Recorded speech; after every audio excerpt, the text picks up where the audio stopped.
Good afternoon, New Orleans. Good afternoon, Louisiana. To everyone else, it is Bayou Bets for Thursday, December the 8th. Zach Ewing with Jim Derry and Spencer the Guru. Lots to talk about. I hope everyone's recovered from Monday night. I'm sure they're not.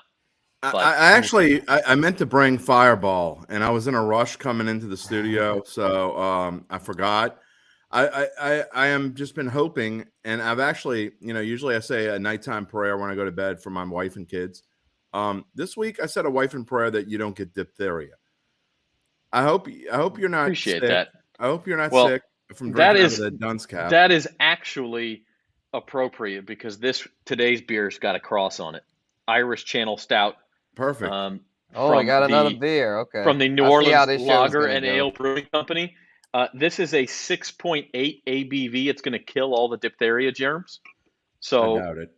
We're good to go. Look, I'm even going to wipe off the lip of it with my shirt. Oh, because that's clean. That's cleanliness is next to godliness. is next to alcoholness. Is next to having to go to the ER. It's an Irish stout. It's good. Pour one out for the Saints, though. Look, 17-16 loss to the Bucs.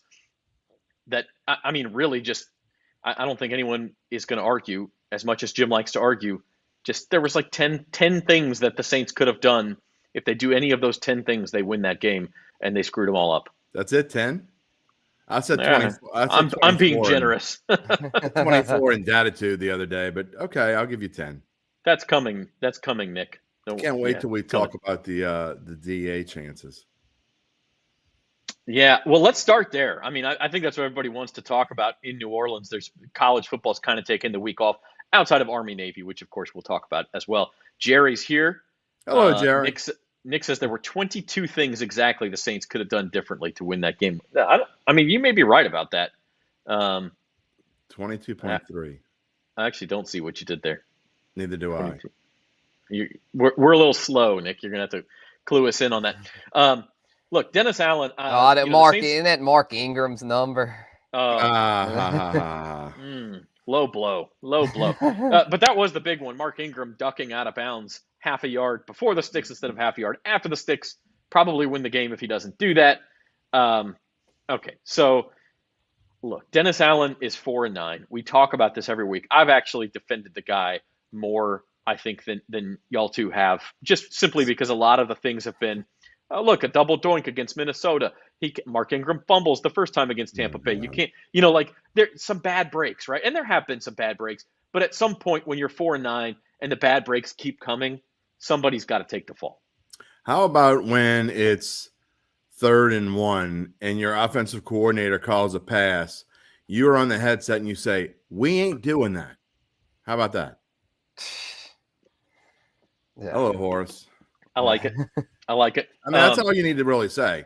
I mean, to me, that's kind of encapsulates the entire Saints season. Get on the head. I mean, I know he's a nice guy, but get on the headset. You're on the headset and say, "We're not doing that. Don't throw the ball. Run the ball. Where's Taysom?" I mean, how many times should a head coach have to say, "Where's Taysom? Give the ball." You can call timeout if you need to. Timeout. Let's talk about this. Call timeout. Let the play clock run down. Call timeout. Let's talk about what exactly we want to do here. Because if we're going to throw, we damn well better complete the pass. And then when it looks like Tampa Bay's going to score, when it looks like Tampa Bay's going to score at the end, and there are 30 seconds left, and the clock's running, there's 30 seconds left. He calls timeout, but he waits to do it till there are 17 seconds left. You can't mismanage a clock more than that. So obviously your chances are slim anyway. But you went from having a 3.5% chance to win if they score to having a 0.01% chance to win if they score by wasting those 13 seconds. And Tampa Bay had plenty of time at that point. So 100%. They weren't rushing at that point anymore. They knew it wasn't going to be.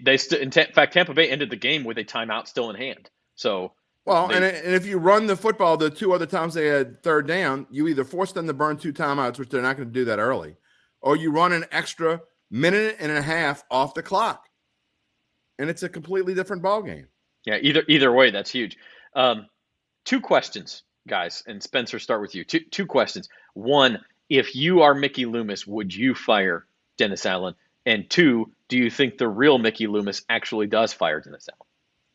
Yeah, well, I mean, if I'm Mickey Loomis, I'm red hot. I'd have fired him on Tuesday, but I'm not. I mean, I'm not the GM, and I'd be too hot headed. But if I was, but what I think is going to happen. This is my take on it. The reality of the situation. Mickey Loomis definitely going to give him through the season. Mickey Loomis is not the kind of guy to want to fire someone mid-season or even toward the end. I definitely think he gives him these last 4, but how he performs in these last 4 could determine if his job's safe or not. Because I feel like if the team completely flounders and just quits at that point, he's got to get fired. I feel like if he can fire him up, because I mean they're still technically in it. I mean they have no chance basically, but if he fires them 1% chance, sure, 1% chance. Yeah. If he fires them up enough to where they win 2 or 3 of the last 4, he'll probably save his job. But if they go like 1-3 or 0-4, he's gonna get fired. Would you like to expand on that, Jim? There is a 0.01% chance Dennis Allen gets fired. He's not going to get fired. I mean, now I think there's a 50 to 60% chance that there's a major shakeup in his coaching staff, maybe a little more than that. I think that Pete Carmichael is going to resign. He didn't want this job to begin with. I think he knows he's in over his head. And so to that regard, I mean, I've been super hard on Pete Carmichael. I mean, I've called him Sean Payton's little clipboard holder because that's what he is. I mean, and I say that in different ways. I mean, part to be humorous and part because it's reality. But he knows he wasn't ready for that job. So I wish he would have stuck to his guns and said, they talked him into taking that job. So I think he's going to resign. Nobody else prepared. They didn't. They didn't have anyone else ready.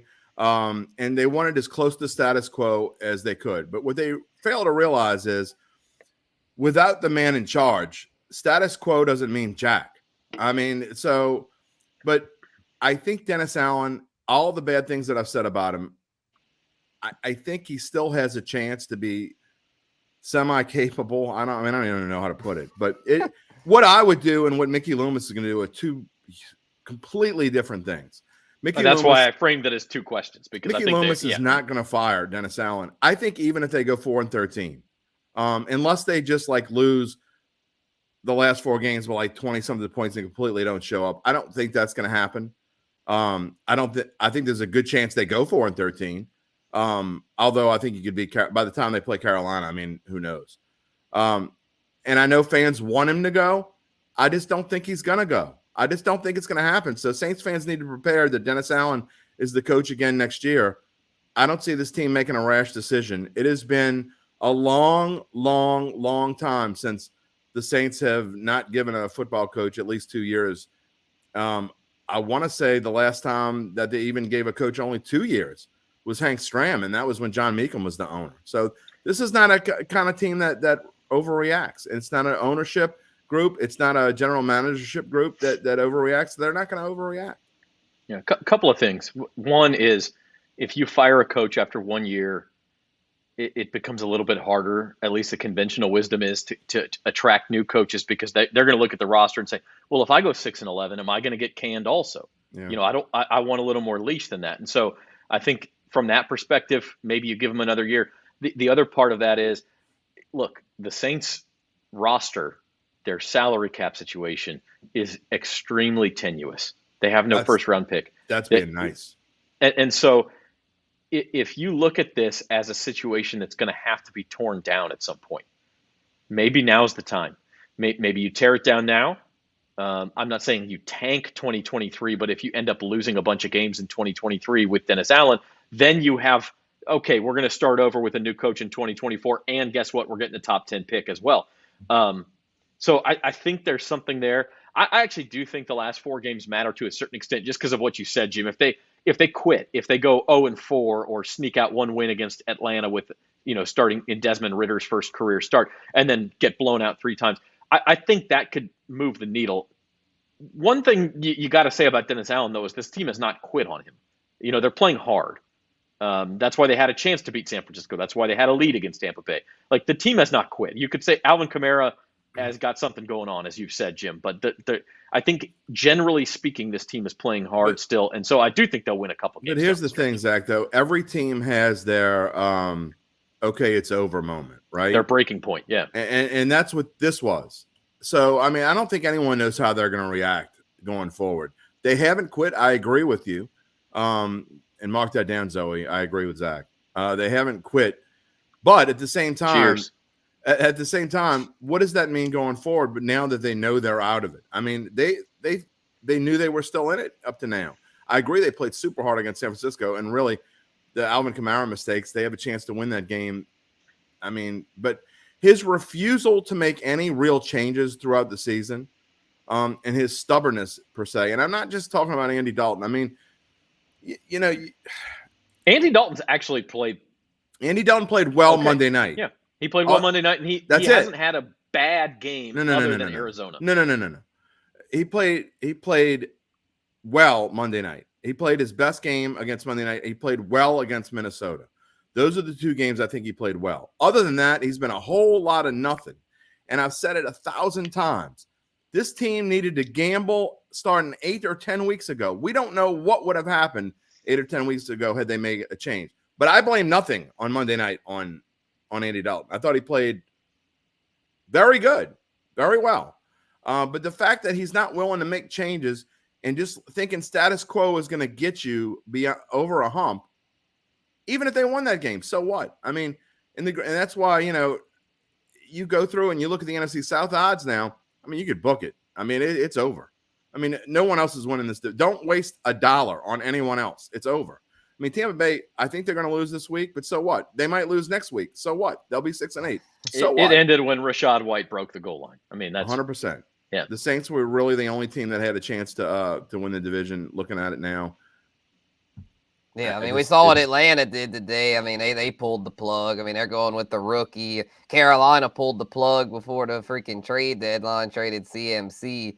So, yeah, the Saints, that was it on Monday night. And so that was the straw that broke the camel's back, to where now it's like the entire division's in rebuild mode. And you got to feel a little bit for the Cowboys, right?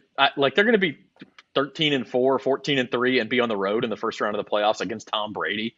They'll probably win, but that's still a tougher assignment than you'd like. Yeah, if things were done geographically, the Cowboys would be in the NFC South and the Panthers would be in the NFC East. So the Cowboys are like, no, you can't do that. That's a whole different. That's a show for the spring and the summer. But you can't do that. Oh yeah, no, I know that. Break up the rivalries. They're not going to do that. There's no way. I'm just saying, if things were done geographically, those would be the divisions. But you're watching Bayou Bets on bet.nola.com. We're brought to you by Caesar Sportsbook. Talking a little Saints, $1,250 back to you, up to $1,250 back to you as a free bet. If you lose your first bet, for new users, go to NOLA.com/Caesars to sign up, or go to LSUposter.com if you'd like LSU posters. And so with that, let's pivot. Let's move on a little bit. Tonight's game, Raiders-Rams. Speaking of teams that are kind of broken, the LA Rams, of course, they have the Super Bowl banner to show for it, but no Matthew Stafford, no Cooper Kupp, no Aaron Donald. Almost won last week against Seattle anyway, but now in a short week they play the Raiders, who are on a 3-game winning streak. Any support for the dog in this room? Oh, 100%. I'm beyond. In fact, it was almost the best bet. That's way too many. The Raiders don't deserve giving anyone, and I mean anyone, 6.5 points. They're not good. I don't care that they beat Seattle, Denver, and the Chargers. It makes no difference to me. They're not good. I know the Rams aren't good either, and I know Aaron Donald isn't playing. But I tell you, if Baker Mayfield gets in there as bad as he is, a guy that's going to be fighting for a chance to stay in the NFL, I think you're going to see a different kind of Baker Mayfield. And I'm not saying the Rams win, although I certainly think they can. But the Raiders, I mean, I really like the over in this game, and I'm going to tell you why. Because the Raiders have allowed just one team in the NFL, and that was the offensively challenged Denver Broncos, to score fewer than 20 points in a game. So the Rams are going to score 20 points. And I'm not sure the Raiders can score 27 points against this Rams defense, even a banged-up Rams defense. That's still a decent defense. So I love the Rams here. It is our best. It is our daily best bet of the day. And not only that, Aunt Mabel and every single one of our friends, there isn't a single average bettor who doesn't do research that is not going to bet on the Raiders here. Not a single person. Oh, the Rams stink. They don't care about last week. Aunt Mabel and all of her friends are going to be all over the Raiders here. If you ever wanted to fade the public game, this is it. Guru? I'm on the other side. You can call me Mabel all you want, but the Rams usually have nothing. The Rams have nothing. What do the Rams have? That's between you guys. That's private. Anything. I mean, they have nothing. Their don't have that. offense They're is still an NFL complete team. trash. Their defense that doesn't have Aaron Donald anymore. Jalen Ramsey is cooked. Devontae Adams is gonna have a field day going against him. I do like the over. I'm with you on that, Jim. I do like the over in this. I think the Rams do strike a couple touchdowns against the Raiders. Not so great defense, but I think the Raiders offense is just gonna go off in this one because they got a good running game, a solid passing game, and the Rams are gonna have no answers. Their defense is now in almost as bad a shape as their offense. And if it is Baker Mayfield, how is he gonna know the plays? How is he gonna be able to do anything hardly? I mean, Cam Akers might bust a big run or two, but expecting Baker Mayfield to be able to do anything, I mean, that's I just don't see it. Well, most specifically, Zach, I like the Rams over, which is 19.5. You can't get that everywhere, but I know it was on BetMGM is also our second top play of the day. So I like the Rams over 19.5. Again, that magic number of 20 where the Raiders have only held one opponent all season to 20 points. So I'm probably more on that than the overall over. But I think they're going to show up. I like what I've seen from this Rams team last week. You had the defensive guys, Bobby Wagner and company, let's go. Looking a lot. Division game. Bobby Wagner against the Seahawks revenge game. They're not going to be fired up for this. A short week. I think they're going to fall flat on their face. I'm a little torn. I think it's a tough game because of the Baker Mayfield factor to bet. And I actually think that the NFL, I was going to move to college, but let's talk real quick. I mean, the NFL in general this week has some just tough lines. I don't know if you agree with that, tough. Jim, but I think there's a lot of lines that are tough to read this week. I don't like 3.5 as it is, but although I did take one in my best bets. By the way, you might want to. I know you did some of these slides earlier. I think the Titans are 3.5 now.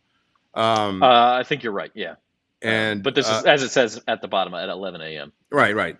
So, but yeah, there are some weird lines this week, but there are some things that I definitely was able to pluck out from my best bets that I really like. I actually like my best bets this week.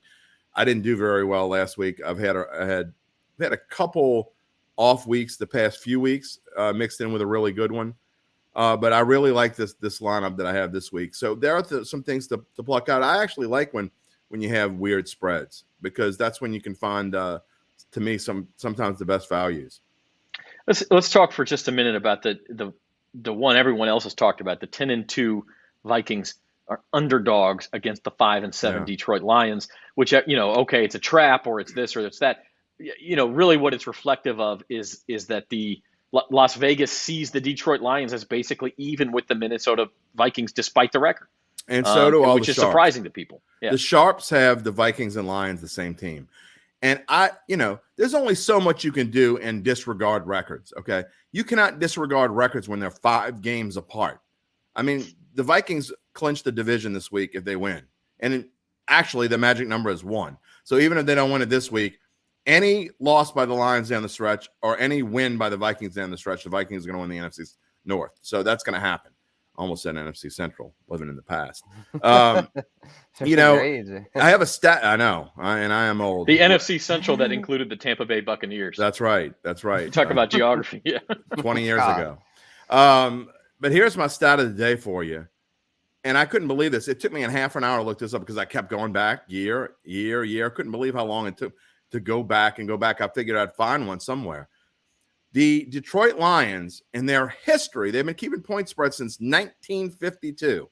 In their history, they have only been favored over a 10-win team. That means the team had 10 wins at the time they played them.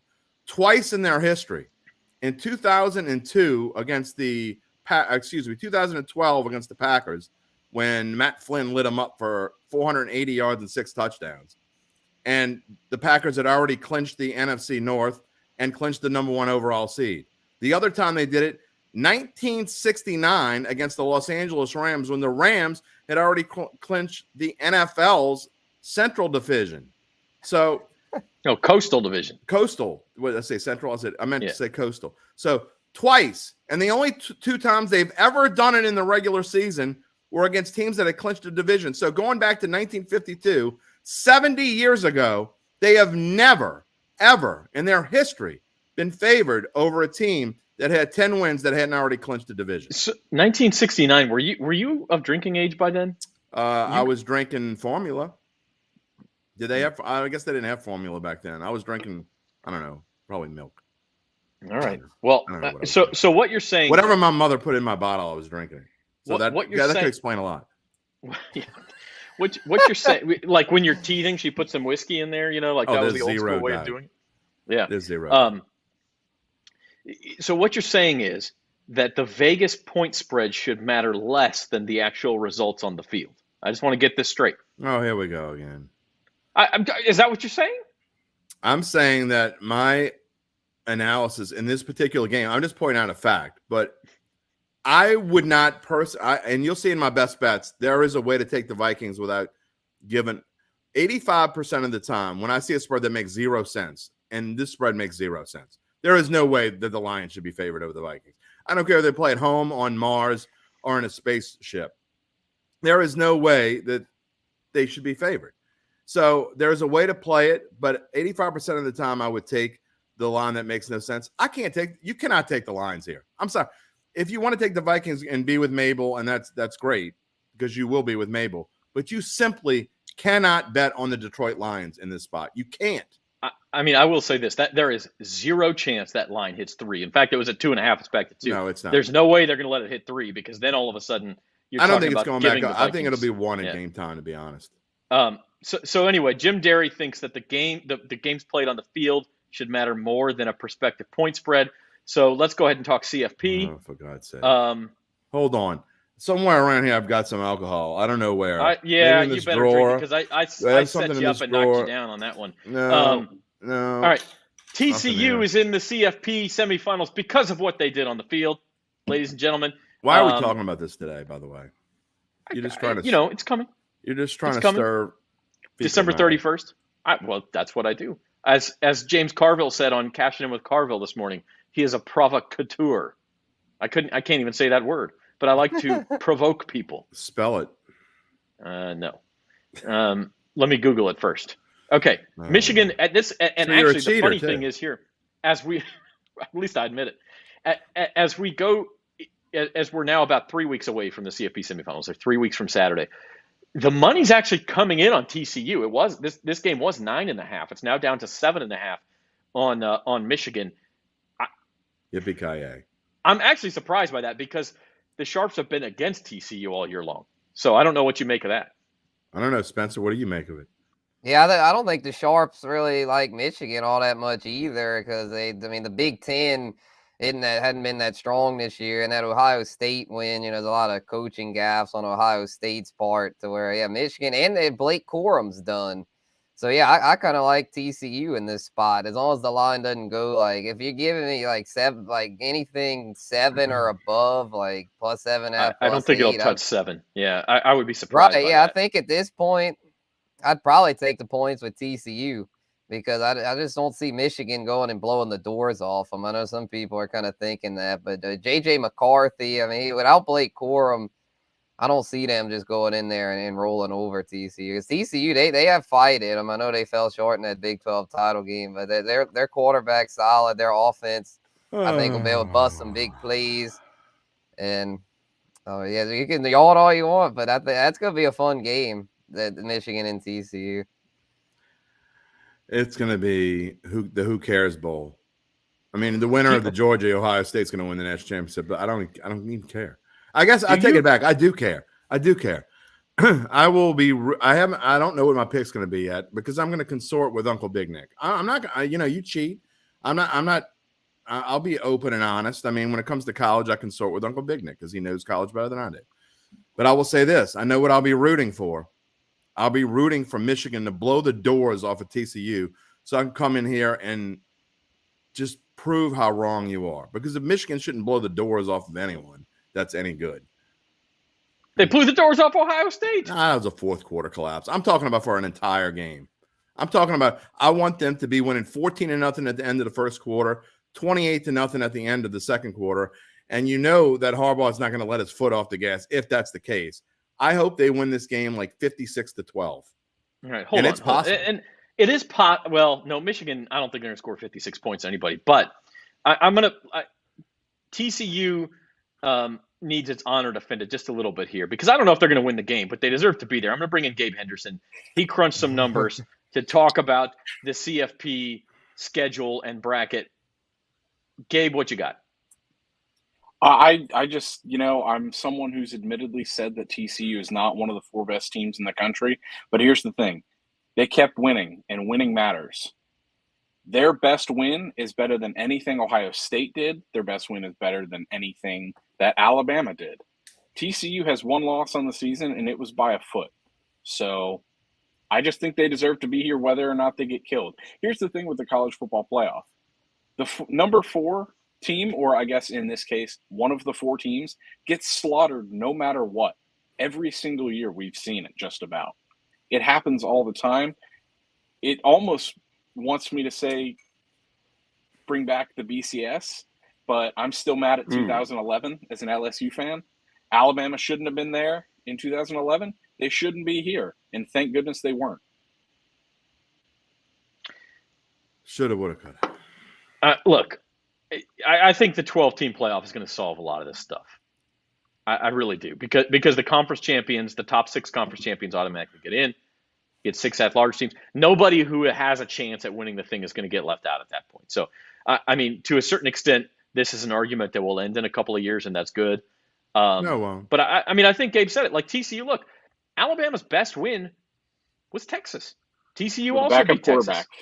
TCU also beat Kansas State the first time they played. So I don't know how you can look at what Alabama did and say they had a better season. Here's what I can look at.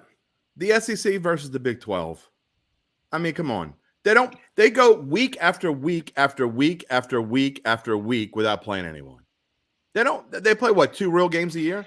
Texas almost beat Alabama. Oh, well, yeah, that's not fair. Almost could have done whatever. Because what you're doing, Jim, is you're saying, okay, conference strength. All right, the SEC was stronger, yes. But that's including Georgia. Alabama didn't have to play Georgia. Alabama played Vandy. Alabama played Auburn. Alabama played Texas A&M. These teams Auburn would beat good. TCU. Here's the thing. Oh, get out of here. That's oh crazy. My God. Here's the thing. Alabama. You want to talk about the spread and all that? Alabama. Did I say one word about the spread that I gave? No. But you're talking. I heard you talk it before. Alabama was 5-6-1 against the spread with the push against Auburn. They covered the spread against one team with a winning record, and that was Mississippi State. And I just don't think they're a very good football team. They had, I think, 4 wins with against teams with winning records. The perception of Alabama is this. They're not the Alabama that we've seen the past few years. That's the only difference. They're still the 4th best team in the country. I mean, they're not, though. That's the no, thing. they are. Nothing they've done this year has shown us. They may be, but it doesn't matter. That's like saying it doesn't matter. It doesn't Baylor matter. was one of the 4 best basketball teams in the country last year, but they lost in the tournament, so they didn't get to go to the Final Four. That's how it works. Well, there has to be a reward and punishment for what happens in the field of play. Jim, why do you think they're one of the 4 best teams in the country? Because I've watched them all year long, and I can tell you that they were. First of all, they were one Mason Taylor wrong turn away from being a 1-loss team and being in the SEC championship game. And if they go to the SEC championship game and keep it close, they're in. They're in. They could be a 2-loss team and go to the championship game and lose, and they're in. So Zach likes to talk about TCU, and they were this play away from being undefeated. And this, you can go through the course of anybody's season at any time. And I'm sorry about my lighting. My backlight went off, which is why it looks so bad right now. But you could go through their season and TCU. But who did Alabama beat? They didn't beat anybody. They beat Texas by 1 point. Well, everybody thought Ole Miss was great, and everybody thought they blew the doors off of Mississippi State. Thought they were great. They lost by 3 to Tennessee at the time. When they lost by 3 to Tennessee. I'm not talking about losses. I asked who they beat. No. I'm talking about what you would like to talk about the encapsulation of the entire season. When they lost by 3 to Tennessee, everyone, and I mean everyone, on this show and almost everywhere I heard, Tennessee was the best team in the nation. So, I mean, I didn't say that. I don't think anyone said that. Oh, come on. Tennessee go back and rewind the tape. Is atrocious.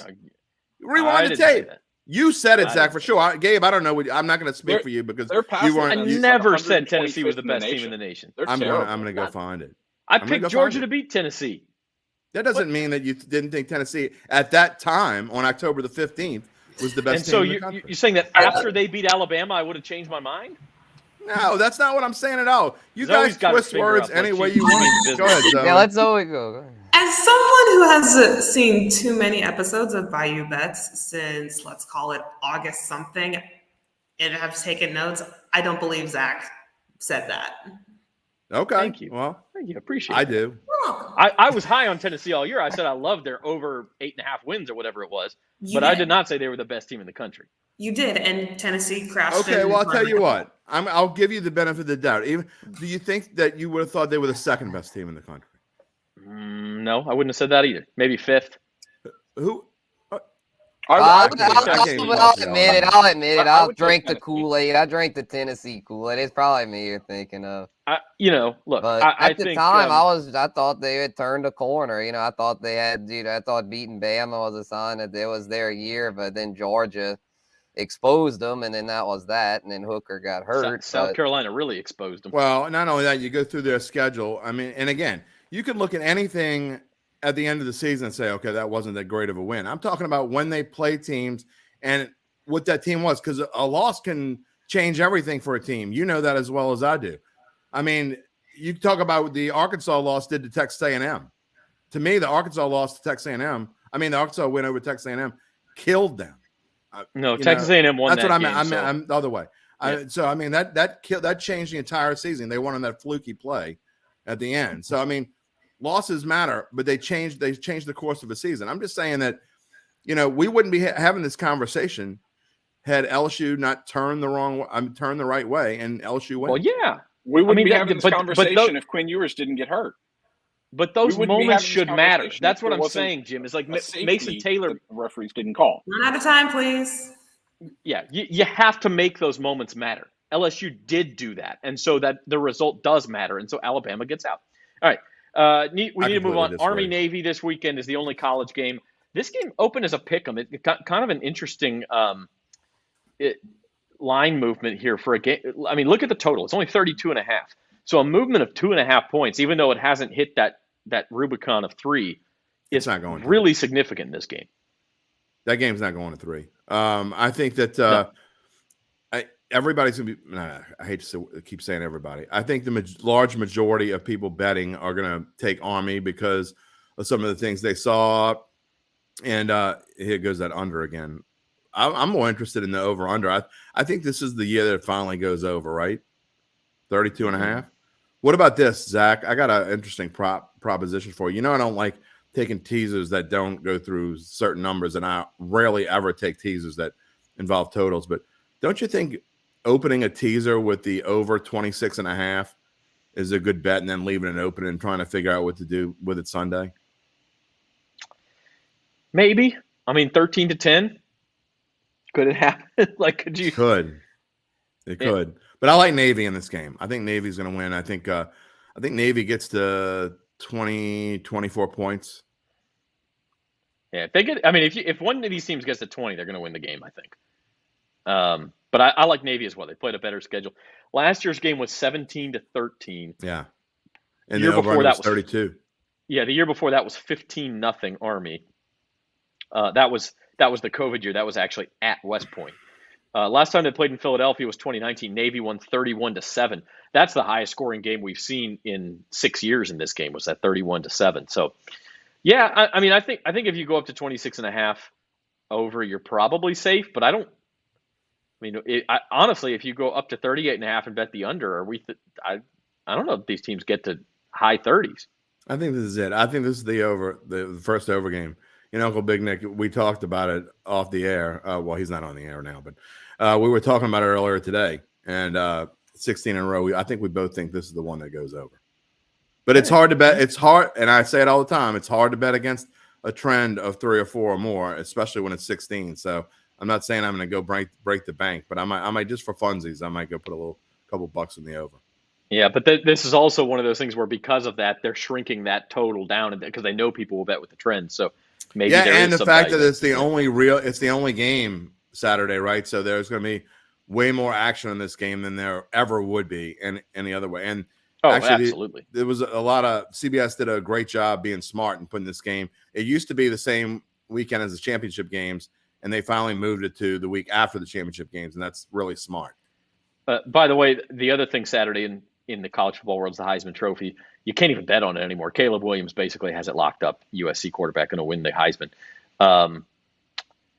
So as Uncle Big Nick says, the unders hit the last 16 games in Army-Navy, but it would have been 9-7 if it was set this low. So they've adjusted for that trend, I think.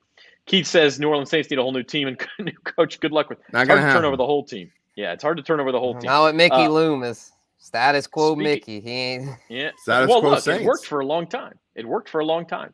But it may be time to blow it up soon. Look how long they stuck. And I know you guys are younger than me, but look how long they stuck with Jim Haslett. I mean, they stuck with Jim Haslett. I mean, he had like 3 or 4 8-8 / 7-9 seasons in a row before they finally canned, and they had to after the Katrina season, and they went 3-13. They had no choice with the cannon then. But had Jim Haslett gone 8-8 in 2005 and Katrina didn't happen, you might never saw Sean Payton and Drew Brees. Might never have happened. Well, so it's the little things sometimes that make a difference. Speaking of line movements, LSU opened, I think, 5.5 in this game, and it's up to 10.5. I don't know. Like, this is one of those things with bowl games. You got to look at opt-outs and who's going to play. But I do like LSU in this spot. All of a sudden, we're asking about laying a lot of points. Do we know if Jaden Daniels is going to play? I haven't heard anything. I mean, yesterday, everything I was reading and hearing saying that he needs some time off for sure. So I don't even know when he's going to go back to practice. He's not practicing right now. Yeah, I kind of think they go with Nuss. I mean, he looked pretty good against Georgia and Jaden. If it just make sure that ankle heals up, I have a feeling he's not going to play. I mean, you say he's not but have they even practiced yet? Because you only get 15 bowl practices, and they got a whole month to go. Well, from what I was reading yesterday is like he's not even like he's at least a week away from like being able to do anything. Like he's having trouble walking right now. And that game not till January 2nd, so it could change. But yeah, it's worth a look. I don't think you can bet on it at a double-digit spread. But obviously, a lot of people like LSU. I think what helped out was Kayshon Boutte announcing that he was returning. I think that's a big help because if he was entering the draft, I don't think there's any way he'd have played in that game. But now that he's coming back, that I think I remember when they made that announcement, like I bet that line moved. And I think it was 8.5 when he announced it. It was up to 8.5, and then now it's 10.5. Yeah, and I did a quick search before the show, and I couldn't find any headlines that Purdue has had a lot of players out. Doesn't mean they don't, but I just haven't seen. I mean, every team is going to have some opt-outs. Gabe says he's taking LSU minus 10.5 because Purdue sucks. Well, I will say this, that, there's some college football guys that I listen to quite often who, and rightfully so, it's not like before. There's only one college game that I bet on early. A lot of times I will bet certain bowl games early because I don't want the spread to move the other way. I just, you can't this year. And for the next couple of weeks, it's hard to tell who's going to enter transfer portals, who's going to say, what if a quarterback says, I'm not playing, and the other seniors say, or the other guys who are close to draft eligible, I'm not playing either if he's not playing, and then stuff happens. I mean, to me, all these college bowl games are kind of things you bet either the day of or the day before. I don't know that you can really bet college games this early. Well, you bet the Tulane game. I did, and I would bet that any day in Christmas. That's the only one I bet. I don't care. USC only a 1.5 point favorite. I don't care if their entire starting team doesn't play. It has to matter. Caleb Williams is playing. Caleb Williams is not playing. Yeah, he is the truth, and I don't think he will play, which changes that a lot. He'll accept his trophy on Saturday night, and then we'll see. You're watching Bayou Bets on bet.NOLA.com. We're brought to you by Caesar Sportsbook. I think we'd be remiss, guys, if we did not mention the top team in the Western Conference in the NBA standings, and that is the New Orleans Pelicans, who play the number 2 team just half a game behind them, the Suns, twice this weekend at Smoothie King Center. Real interesting stuff. No Brandon Ingram, no Herb Jones. Yeah, and then they play them again, you see, in a week. 3 of their 4 meetings are here within the span of a week. Yeah, that's a strange way to do the schedule. I don't get that at all. And then Jazz twice in a row. I mean, what are they trying to do? Making little mini playoffs during the season? I don't know, but I mean, if you look at this schedule, very difficult upcoming schedule for the Pelicans. There's not a single gimme game in there.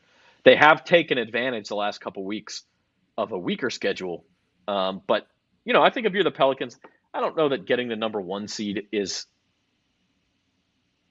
sure you could, but I don't think it's super likely. Top 4, you want top 4. Yeah, if you want to get top 4 and get that first round at home or home court advantage, that would be the goal at this point. But still 22-1 to win the NBA title. Still plus 155 just to win the Southwest Division. I bet that a long time ago. Yeah, and you probably got much better odds too. Yeah, 35-1. Yeah, I missed the boat there. I could have gotten better value, but there's still some value now. The value is not totally gone at this point. It worries me that Brandon Ingram has been out for as long as he's been out, though. Tell you what, man, toe injuries. They really are. I mean, it's kind of like any arm injury in baseball on your pitching arm. When I see that, when I'm going to draft, even if they say he's going to play, I do the same thing in baseball when I'm making my lineup, trying to figure out who I'm going to draft. I don't touch a pitcher that has any kind of, even if they say it's no big deal, I'll stay away from that. I mean, even basketball and football, if they have tightness is ominous. If they have a toe injury in basketball, football, staying away from them. And it's obviously lingering for a Brandon Ingram. And we've talked about, I know that this is a touchy subject with some people, but you got to wonder about that training staff and toe injuries. It's not a coincidence that those things linger, especially with this staff that has their issues, obviously. Just saying. Yeah. Got to wonder. We're going to finish the show with our picks. First of all, a couple other news items to get through. World Cup resumes tomorrow with the quarterfinals.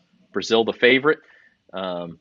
France second favorite. Really, I think that big change is because France got to play England on Saturday, and so that's why they've got to get through that one before those odds will drop back down. But could be interesting. I got my eyes on Portugal, guys. Portugal at 6-1. I got to give you get props, Morocco. Zach Ewing. Yeah. Why? I got to give you props because, I made fun of you for the whole soccer thing before. My daughter, my 11-year-old daughter, out of the clear blue yesterday. I was watching. I had the Pels game on. She goes, "Daddy, who's better, Ronaldo or Messi?" And I was shocked that she even heard of Ronaldo and Messi. My wife says, "Who the hell is Ronaldo and who the hell is Messi?" But my 11-year-old daughter, so they're talking about soccer at school. So there you go. The kids are into it. And by the way, the final could be Messi against Ronaldo, Argentina, Portugal, in opposite halves of the bracket. So we could see that. The other thing I wanted to bring up, the winter meetings for this week in baseball, and there's just been a massive amount of signings. But the odds haven't changed that much as we look forward to next year's World Series. The Phillies signed Trey Turner. They're still only the sixth favorite on the board. The Rangers signed Jacob deGrom. They're way down at 50-1. The other active team has been the Padres, signed Xander Bogaerts to add to their lineup. They're 14-1. I think what the market is telling you here is like, hey, these players are nice, but one player doesn't make that big of a difference in baseball.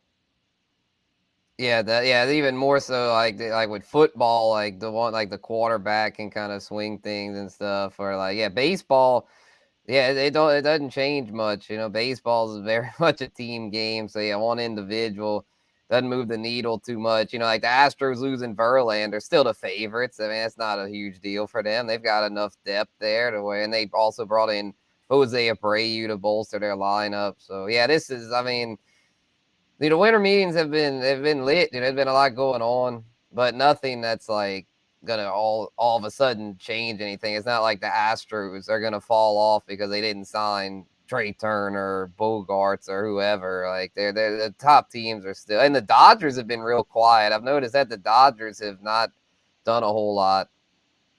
Yeah, I wonder if the most significant thing there, Jim, might be the Dodgers are not the favorites because they've been the favorites preseason 5 straight years. Yeah, but what are they, plus 500? I mean, it's not that it's that far off. So it's not. They did lose Trey Turner, so I think look, and I'm not joking when I say this. I think that the Astros are plus 400 because they're not going to give Mattress Mac any kind of values anymore. Yeah, I mean that's the sole reason. So you can't bet on Houston at plus 400. I mean, they really should be like plus 700, plus 800, right? But they're refusing to give a guy that's going to bet $10 million on a team any kind of value. So if you want to go bet on them at plus 400, if you like the Astros, you just have to hope they start slow and they go down to like plus 800 or plus 1,000, because a 6-week swoon early in the season means nothing for a team like that. So that's what you have to hope for. But the Cubs at 60 to 1. It has been 22 years since we. It's been 20. I actually bet the Cubs at 14 to 1 to win their division, and simply because I think the Brewers are either going to trade Burns or Woodruff. Yeah. I agree. And I think it's a 2-team race. I think the Cubs will sign somebody, and it'll be a 2-team race between the Cubs and Cardinals. I would pick the Cardinals. A really good bet. But if you give me 14 to 1 to win the division, I'm going to take it. I'll take my chances with the Cubs and see if they can have a surprise year. So we'll continue to follow the hot stove. Spencer. That's a lot of money for a guy like that. Yeah, I wasn't too thrilled about that. I mean, I didn't hate it, but I was like, gave it like a C. It's okay, but it's, I don't know, man. The Cardinals, way too much for him. The Cardinals they don't do it. I'll go on a mini Cardinals right here. They just don't go for the big dogs. They never try to spin big for like Trey Turner or Carlos Correa. Or they got Arenado. I know, but that was via trade. Then I was also a trade. They never like spin big in free agency, and it's annoying. They always settle for guys like Contreras, but it's like the Mariners, and Gabe said the Mariners are the second best team in the American League, and they should have jump on those odds. Maybe so. I mean, I as a Mariners fan, instead they went and traded for Colton Wong. What's that? Okay, that's nice. He's not going to win a championship. We bet like 220 last year. All right, Yeah, exactly. Let's talk some big bucks picks to wrap up the week. I'll go first since I'm in last place. Unfortunately, even after a good week last week, I'm going a little teaser. I'm going to take the Raiders tonight and the Ravens plus the 8.5. Chalk pick, I got the Bills getting some revenge on the Jets. Underdog Giants, division home dog, take them plus 7 against the Eagles. Panthers, Seahawks. Spencer and I talked about this on the fantasy show. I think that could be a low-key shootout. I'm going over 44. And then my wild card, a little World Cup. I think England has been good so far, but unsustainable finishing when they get in the box. I almost took France plus 140 to win in 90 minutes, but I'm going to take the safe side and just take them to advance. Yeah, I think I like those picks. I think the Raiders are a little scary, but don't hate it. But I think you got some good choices there. And Zach's having a little trouble. Okay, yeah, he's Zach's a little frozen. So let's move. I can help move this thing along here. Let's see. I am next, so I'll put my picks up there because I have moved behind Spencer. So I'm next up, and I have my best bet: Patriots 1.5 over the Cardinals. This was a pick'em game, so the sharp money has been coming in on New England. And honestly, one of the main things I talked about in my column this morning or yesterday morning, I should say, is the Patriots, they don't lose 3 in a row very often. And Bill Belichick is going to have his team focused. They know that they have any chance going forward.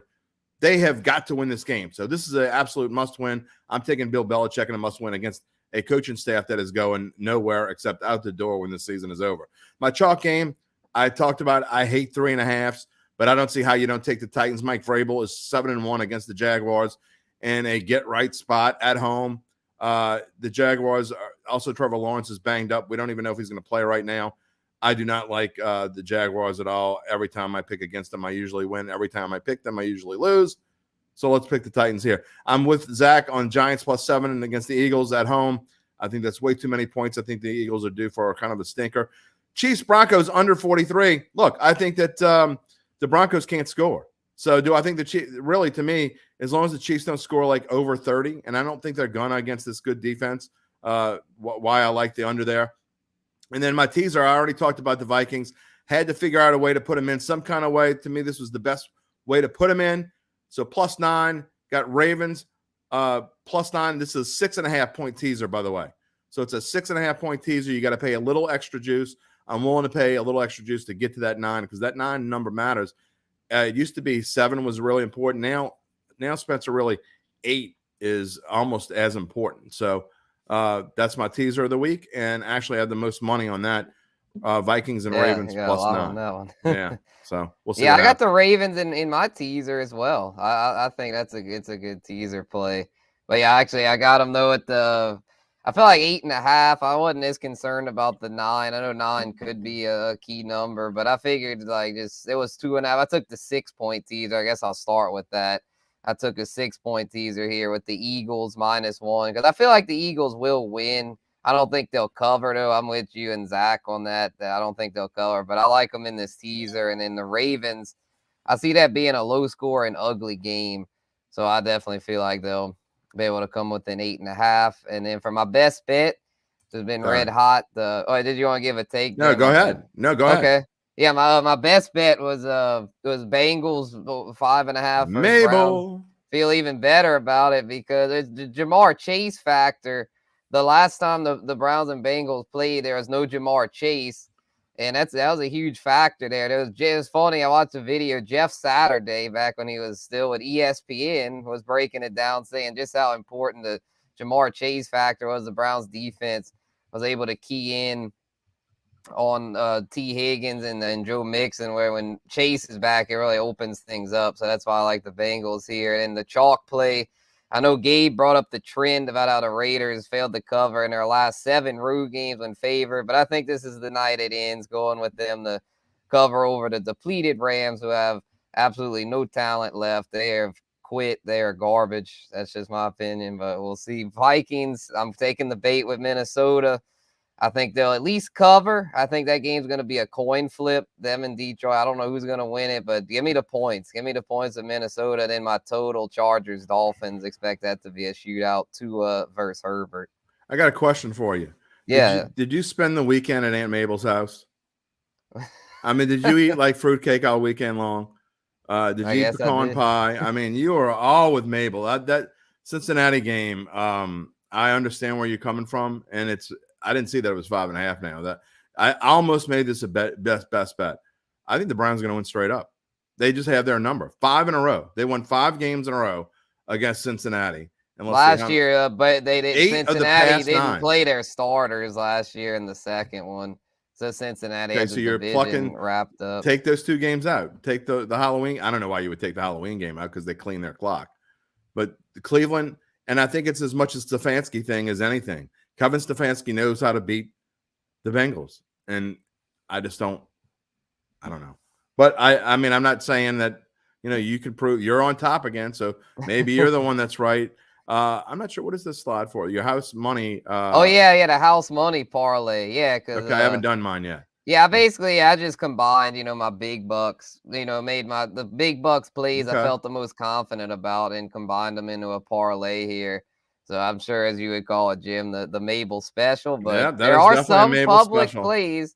I don't always. I mean, I try to just go with what I feel. If the sharps like it, cool. If the public likes it, cool. I try not to worry about sharps versus public. I just go. I do my own research and go with how I feel the games are gonna go. I don't really worry too much about where the money's at. I know a lot of bettors do and betting analysts, which I do check it more than I used to. I used to never ever think to look at that. Now I'll check it every now and then, but I still, for the most part, just go with what I feel is going to happen. Here's what I do when it comes to that. I don't necessarily always bet against the public, but I will not make a best bet. And I've only done it like twice this year and lost both of them.